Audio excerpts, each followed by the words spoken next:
Was so excited to get up to Silicon Valley and live in that area.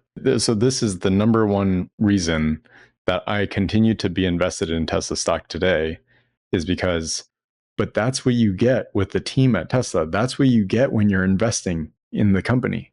It's going to be a huge money printer with the software. Hey there, my name is Ryan Tanaka, and in this video, I thought I'd go through and share how my Tesla internship experience convinced me to go all in on the stock. Back in 2015, I worked on the energy storage division of the company. I was working on Powerwall and Powerpack deployment. And then a couple years later, I worked on the supercharging or charging infrastructure team. A little bit of backstory. I'm originally from California, and in high school, I became really interested in the stock market and business in general. And then most specifically interested in how these founders can create something out of nothing, like basically out of thin air. And like magic, it sprouts to become it sprouts from a small seedling to become a big tree or a big giant global corporation that has operations all around the world. That this fascinated me. And to think that I could be an owner, just have a small sliver of one of those companies was was just fascinating. And I thought it was so cool. I still think it's so cool. Um, at that time, the companies that I was most interested in or thought had the best chance of doing well were Apple, Chipotle, Verizon, I think Panera Bread, and then my parents had bought some Costco for me before I was really aware of the stock market. So those were the main companies that I had. And I was just following them because I had more skin in the game. And I thought it was fascinating. That's all. I ended up going to school at Rose-Hulman Institute of Technology. It's a small engineering tech school in the middle of nowhere, Indiana. And in 2015, when I was a junior, one of the alum who was on the entrepreneurship club that I was on, he asked if I was interested in doing an internship on his team. And he thought they might have a position for a civil engineering intern. Of course, I said yes, submitted my resume, did a couple of interviews, and got the position a week later. I was so excited to get up to Silicon Valley and live in that area and then be part of a cool up and coming company that made awesome products.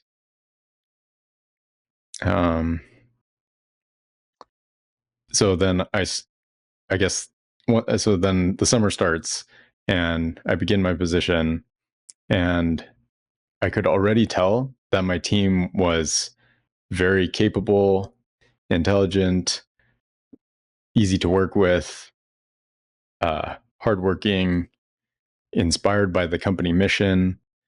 And these aspects of the team, I think to this day, are underrated. People don't realize that everybody, or at least at the time, and this is at this point, it's around a decade ago, but everybody has alignment on the company mission to accelerate the advent of sustainable energy. At the time, it was sustainable transport, but the broader mission is to help accelerate that transition. And because there's alignment in that mission, then people are inspired to work on the same things, and they have alignment in those goals, and it makes it easier to work alongside people that agree with you there. Also, the fact that they're just capable and dependable, respectful, and you could tell they're bright. That made it extremely easy to want to do your best work. And it made it more likely that you are going to produce your best work because they they held you to an appropriate standard. Um, I think that so this is the number one reason that I continue to be invested in Tesla stock today is because the talented team members are underrated and the access that Tesla has to future talent is also underrated. Like if you think about any engineering school in the United States, probably even the globe at this point, the top engineers at each of those schools who major in mechanical engineering, electrical engineering, even software engineering or computer science, civil engineering, industrial engineering, all of these engineers that are the best, they want to work for Tesla. They want to work for, sometimes they want to work for Meta, Google, Apple. Sometimes there's, there are others as well, but a lot of the times it's SpaceX, Tesla, Neuralink. These are the companies that are most sought after. So that talent advantage that they currently have and access to future talent is just it's extremely underappreciated. At the end of the day, the company is literally its people. And so if you have the highest quality people and the most capable people, you're going to win over time. It's just there's just no question about it. Elon sometimes compares this to a sports team. If you have, you know, the Los Angeles Lakers, or if you have let's say for basketball, you have uh, the USA team that has access to the best talent and they're constantly recruiting and they have the ability to recruit, people from everywhere, then of course they're going to end up doing better than teams that don't have access to that talent. It's crazy to me how simple this is, but I think a lot of people get lost in the numbers on Wall Street and they don't realize that at the end of the day, the company is just people. There's also another clip that's out there on the internet. Maybe I'll play it. Kevin O'Leary, the guy from Shark Tank, he talks about how the reason he ended up investing in the company in Tesla is because his son was an engineering intern and he realized that they have the best talent. It's just so simple that people miss it. So anyway, I was on the Power Pack and Powerwall teams, or team. At the time, it's this new division that some people in the public knew about it, but it certainly wasn't mainstream. Most people thought Tesla was only making cars. Some people still think that today. But this division was clearly going to become a giant part of Tesla. Just the fact that energy usage is such a giant market relative to the vehicle or automotive market, that alone tells you that over time, if Tesla truly wants to accelerate the advent of sustainable energy, they're going to have to be a giant player in this space. And in the case of renewables, you need some sort of energy storage mechanism or some sort of energy storage product because the sun doesn't shine all the time and the wind doesn't blow all the time. And you need to be able to keep the energy when the sun's not shining. So let's see, where do I want to go with this? Okay, let's take a break. Okay, so I'm working on this team and I'm realizing that all my manager, my mentor, and the others on my direct team are all passionate about the mission, able to explain very complicated technical concepts in simple language, and they're encouraging. It was just, they all had great leadership skill because they were so technically sound and because they had great attitudes. I really think this was all a byproduct, or largely a byproduct, of my direct manager being just fantastic in every way. He was technically very capable, super easy to talk to, um, gave positive feedback to others in front of others, and then whenever he was critical or had some constructive feedback, he would do that in private. And he was never like too soft nor too strict. It was just the perfect balance. Um, and I I cannot speak highly enough about him. The rest of the team, my mentor was also fantastic. She she had many of the same characteristics. This energy storage division was just getting started, and so because of that, any of these sites that had power packs that were going to be deployed to them, Tesla had to create a an AutoCAD drawing that would show the layout of where all of the equipment was going to be placed. And this is not a huge task, but if you have to custom build a layout for every site, then over time that's not ideal. So they wanted to build a more standardized process where you could quickly create a site layout dependent on what the energy and power requirements were, and then have one produced right away. So I built basically some like Tetris puzzle pieces in AutoCAD, super simple, and then a corresponding program in Excel, also super simple, that you just basically in Excel input the energy and power requirements for what the customer wants, and then and what Tesla agrees with, or thinks is appropriate, and then with that, the program spits out what it expects the dimensions or the area required would be, and then which Tetris puzzle pieces from AutoCAD that you would want to be placed on that layout. So basically, you're saving a lot of time because you end up being able to just drag and drop these puzzle pieces into AutoCAD and then boom, spit out a layout. During this experience, I got to know people from my immediate team, of course, and then my greater team, and then people on totally different teams, interns and full-time people.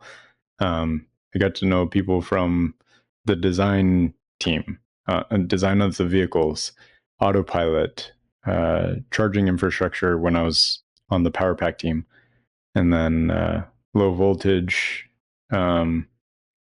and just a variety of different teams. And the common thread that I found was people were excited and motivated to be there. They were passionate about working on this inspiring mission. They loved their team members. They felt they were surrounded by capable engineers. And this made it an extremely motivating work environment. People just, I think a lot of folks who have never been exposed to that environment can't truly appreciate how motivating and fulfilling it is to be part of that. How rewarding it is too. Like it produces fantastic outcomes when you're surrounded by other like-minded, capable people. The way I like to explain it to people is that Elon always has the saying that says, excellence must be average.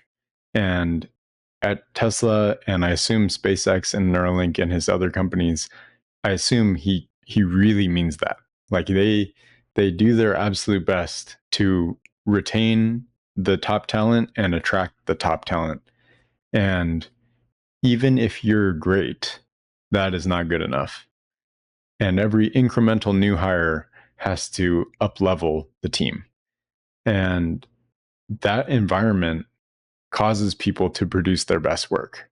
It was like I took the best performing, like smartest person that I knew from high school, smartest like two or three, and then put them on a team at Tesla, and then took the top two or three from college projects and put them on the team, and then took like the top two or three other people that I knew from whatever else. And we were all on the same team. And it causes everybody to work harder, have better ideas, and want to be there more. There's this amplification that occurs when you have incrementally better people. And that gets extrapolated when you have a bigger number of people on the team. So at Tesla, at the time, I think there was 11,000 people working at the company. And then in 2017, I think there was 17 or 18,000. Now there's 190,000. And if you can continue to maintain that quality of talent, then and even increase it, then of course the final result is going to be better than any other company could produce if they don't have the same level of talent. Okay, so one way that you can literally see this amplification effect in practice is you can use that example of a team of 5. They're all ace players, and the first team member sends something to the second team member at 8:00, and they need a response from the second team member. The second team member is still working at 8 p.m. like the first team member. They give them a response at 8:02, just 2 minutes later. And then that first team member is now able to use that information and send another email to somebody else, just let's say 3 minutes later at 8:05. Then that next team member 3, is able to do something concrete and make progress and keep the ball moving forward with that information. Then they're able to produce something or get some material ready for the next day that they had this meeting scheduled. And because that interaction and that feedback loop was tight and that conversation loop was tight, they're able to make much more progress the next day. So all of a sudden, just having those ace players that are all intelligent, dedicated, hardworking, inspired by the mission, they have all these great qualities. They're easy to work with. They communicate well. The fact that all of that is there makes it so that all of a sudden this chain reaction that began at 8 p.m. is now having big, huge effects by, let's say, 10 a.m. the next day. Versus you can compare that to having a team of all average people. And if it was an average team, then maybe you have one of those team members sending an email at 8 p.m., but maybe it's a little bit less clear. It's like the directions are they're not clear. Then the next team member and that second team member is not working at 8 p.m. So now all of a sudden, that email that was sent at 8 p.m. that's not quite clear gets received by team member number 2 at 9 a.m. the next day. And then instead of giving a response to the first team member, they're sending a clarification question email back in response. And then because they're C team members, the first team member doesn't receive that email or doesn't get to it by 10 a.m. or 11 a.m. or even noon, after lunch. So let's say now all of a sudden, this original 8 p.m. email that got to the second team member at 9 a.m.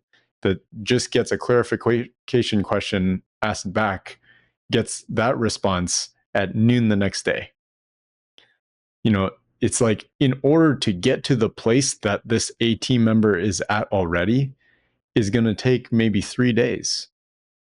And on top of that, they're not going to get to the same place because the first team is just so much faster, so much more likely to be innovative, so much more intelligent, capable, disciplined, respectful, communicative, just all of the above, all of the traits that you would want on a team. They really just amplify each other. And that effect is not appreciated enough. But that's what you get with the team at Tesla. That's what you get when you're investing in the company. And that's just how the culture is. It really starts with Elon, but now there's so many people at the company that all embrace this culture. And so that's why you get kind of this mismatch. You get people out in the media or people who have never worked for Elon or any of his companies, never talked to somebody or known somebody who works at Tesla, and they say, oh, Tesla, I've heard, is a harsh work environment and people get burnt out there and people hate Elon in the culture and there's sweatshops and people get injured and blah blah blah. Like that's ridiculous. Like it is so crystal clear. In fact, at one of the all hands meetings, Elon specifically discussed that, okay, Tesla is, okay, I forget the specific words, but it was something like Tesla is a difficult place to work at. Like it is for people who are, uh, for it's not going to be easy, right? Like Tesla is an environment where you have to work hard and you can expect that from your team members. And specifically, like he referenced, he said, if you are not wanting that, that is fine. You don't have to work here. Like you please leave. So it's not like it's not transparent. It's not like these expectations will blindside people. Like it is crystal clear. If you are not wanting to work long hours and you are not wanting to work hard on solving difficult problems, then sure, Tesla is not for you. And that's okay. That expectation is set up front. In fact, that's not only just talked about regularly, but it was also at the very beginning in the orientation. So it just really frustrates me that people who have never been exposed to this environment, they can complain and they can say, oh, it's too harsh and stuff like that. Yeah, that may be true for that person because, you know, people who will say that they're likely to be a little lazier, a little less educated, a little less, wanting to, maybe they haven't found something that inspires them or makes them feel like they're not working that hard, like like if you find something that makes you feel like you're not working, then you can get a lot done and it doesn't feel like you're working that hard. Well, maybe they haven't found something like that because they can't wrap their minds around this idea that somebody does want to work long hours for something that inspires them alongside people who also inspire them. I kind of went on a rant there, so I thought I'd just take it back to what the title of this video is. The two Tesla internship experiences caused me to go all in on the stock in 2015. At the time, I had such little money that I just went all in for practical purposes. And then in 2016, 17, 18, 19 was like playing around with options and learning about, okay, this is what the company could do in the future.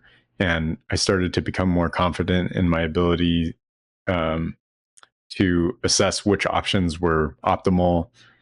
I guess specifically, I wasn't all in on the company until 2000, I think 17, because in 2015 I was I was less confident.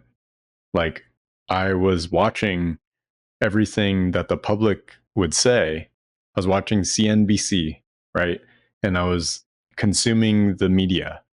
And I just believed, because I wasn't as sound in reading financial statements and knowing how each of those statements interact. And so I just thought, yeah, the company is how I see it, and they have great people, and it's going to lead to good outcomes. But I thought there are probably other companies that also have great people, and they're they're a mix of success, and there's a mix of success and failure out there. So if all of the smartest people on Wall Street believe that Tesla is structurally unprofitable, it must be true. Of course, in hindsight, that is complete bogusness. That's just total BS. Like, almost all of the major claims that Wall Street has made about Tesla stock was the same as what they were claiming about Amazon stock. They said Amazon is structurally unprofitable. They're never going to turn a profit. Jeff Bezos is an idiot, and there's going to be competition. These are all like crazy. Amazon made their competition so irrelevant, it's not even funny. To this day, there's not really a big competitor in the United States. And yes, it's true, Walmart or Costco and these other retailers could spin up their own online store. But even though they have now, they're not fully competing, or they're not out competing Amazon. And in terms of profitability, yes, Amazon Web Services made a huge impact, gigantic impact for Amazon. But to say that the core business is structurally unprofitable, that's just false. Like, Jeff Bezos and leadership wanted to just reinvest in the business. And that's been the case at Tesla. They're reinvesting the profits that they made from their early vehicles to build new vehicles and ramp up volume production of future vehicles. Now they're able to fund their growth largely off of the profits that they're making on the vehicles that they're selling. And so to say that Tesla was structurally unprofitable is just a blatant lie. Like, they were making money on the cars that they're selling. It's just a matter of twisting the fact that they had to spend so much up front, and they will only truly overcome those initial expenses over time with enough volume production. Well, they've done that, and the company is profitable. It's going to be a huge money printer with the software package and full self-driving package. And then coming down the line, there's Tesla's humanoid robot Optimus. There's Dojo, which even like I don't fully understand, but there's so many aspects of the business that I don't even fully know about what the ceiling is. And if I just consider the parts that I do feel like I know, gosh, this company is so undervalued, so underappreciated on the people aspect. Now Tesla's a big company with hundreds of thousands of people, and I assume that his impact is still felt all the way down to the lowest level. Like, it's a pretty flat company for how big it is. But even when I was an intern, I would hear my manager's manager talk about or reference being in conversations with Elon, and other people that I know would reference being in an Elon meeting. And people don't realize that Elon really does engineering. He's in engineering meetings and having productive conversations about technical details of products. And people just, especially on Wall Street, people think that he's just like a crazy executive. And that's totally false. He's an extremely capable engineer from everything that I've heard and experienced. And he's also a capable business leader. But it's first that he's a capable engineer. And he's done it in so many different industries. His ability to pioneer each industry and in a wide variety of different industries is unlike any former engineer, business leader, entrepreneur ever. Right? Like Jeff Bezos was able to do quite well with e-commerce. And Steve Jobs had his successes with Pixar and Apple, and Bill Gates with Microsoft. But with Elon, he started with Zip2, where he wrote most, if not all, of the code himself for the first maps and directions on the internet.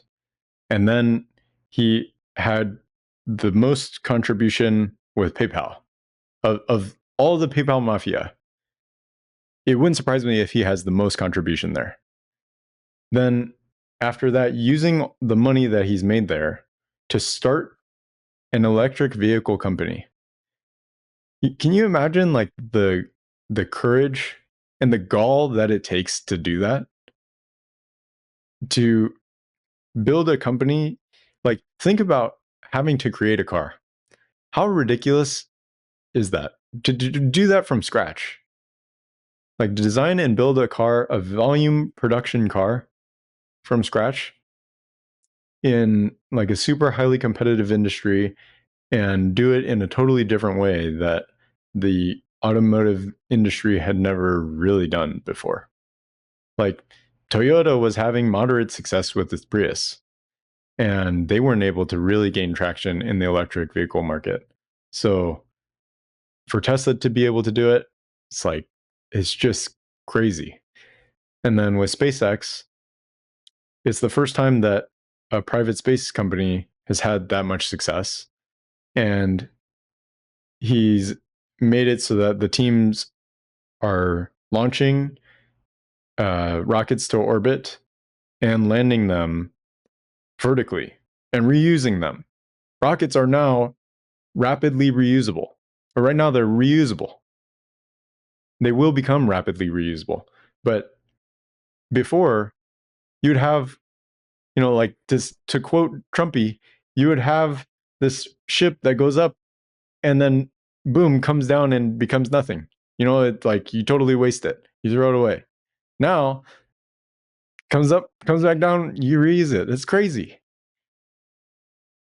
In the case of Neuralink, they've given Nolan, this first participant, the ability to use his computer with just his mind. Oh, another thing with SpaceX that I missed is Starlink. Starlink has provided high-speed internet access to rural areas around the globe. Can you imagine? I mean, you don't have to imagine. Can you think about what impact that has in terms of education and opportunity to be able to now access the digital world when you couldn't before, or you could at a very slow speed? Now, if you have access to the internet, you have access to everything. You have access to opportunity. You have access to education. That is such an incredible game changer for those people that it's like, how can you not appreciate that he's been able to do that? Of course, he is not by himself. Of course, he has surrounded himself with these fantastic teams, and he gives credit to those teams. But the impact that he's had in each of these industries is greater than any other prior company in those industries. And these industries are all different. And then with X, we see it especially now. But if X was not what it is today, and Elon had not purchased Twitter, then we would likely be on the continuous like woke spiral that caused way too much censorship. God damn it. Censorship. And people wouldn't be able to voice their true opinions without being overly censored by the woke. It really is so critical that we have this opposing force to the woke mind virus. And that's what X is providing. I think even still, it's not fully appreciated by most people how important it is that X is this force against what was happening in the world, especially in the United States. Then with X.AI, they've had models that are on trajectory. If they haven't already passed OpenAI's ChatGPT and other models, then they're on that trajectory. And they've only had that company for like a year and a quarter. And then Boring Company is making progress on building tunnels underground in Las Vegas. We have the opportunity to invest in the greatest engineer, entrepreneur, and businessman combo, maybe in the history of the world, certainly in the last 2 centuries. So if you don't invest in Elon, you're missing the boat and you're on the wrong side of history. And this is why I went all in on Tesla and continue to be as invested as I can in Elon's companies. It's because there's just no way that any other team is going to outcompete these guys in their given industries. And there may be other companies that happen to be doing better in a given period, but I just don't know of any other teams that are better. Thanks for watching. Subscribe if you like this video and watch this one if you're interested in my $1 million challenge.